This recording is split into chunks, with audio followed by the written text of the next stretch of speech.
Sinong mag-aakalang ang isang asong sakitin na palaboy-laboy noon sa kalye ay namumuhay na ngayon ng maayos sa Europa? Mapapasana all ka na lang talaga sa naging journey ni Tokoy, the Asong Pinoy.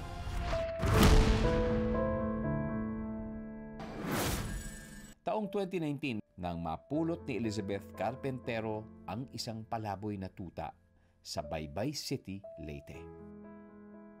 Halos agaw buhay na ang aso nang ma-rescue niya ito.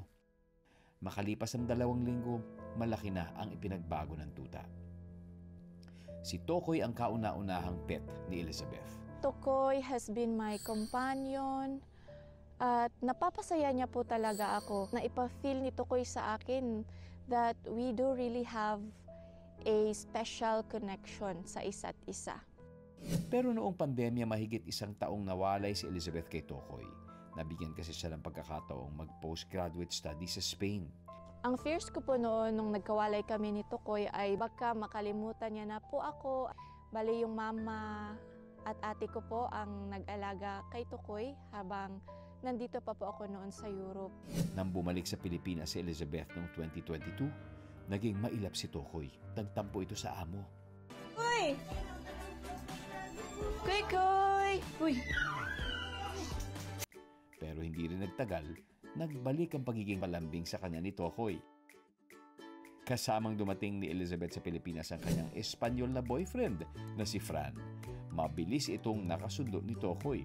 At sa pagbabalik nila sa Spain, isinama na nila si Tokoy.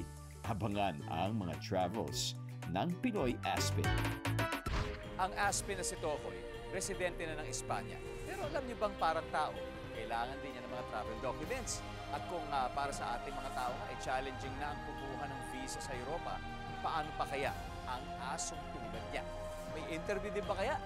Paano at magkano nga ba ang kailangang budget kung gusto mong dalhin sa ibang bansa ang inyong alam? Sa La Rioja province sa bandang norte ng Spain nakatira sina Elizabeth at Fran. Nakapag-swimming na ito sa beach at nakaakyat ng bundok. It took us 4 months po para i-process ang papers ni Tokoy bago siya makalipad kasama namin. Mga nasa 100K plus po yung gastos namin, including na po doon yung transpo namin back and forth sa clinics. Kahit malaki ang gastos, walang pinanghihinayang si Elizabeth. By adopting and rescuing, imagine po natin na nakapag-save po tayo ng isang nilalang. For sure, susuklian at susuklian po tayo nila ng pagmamahal.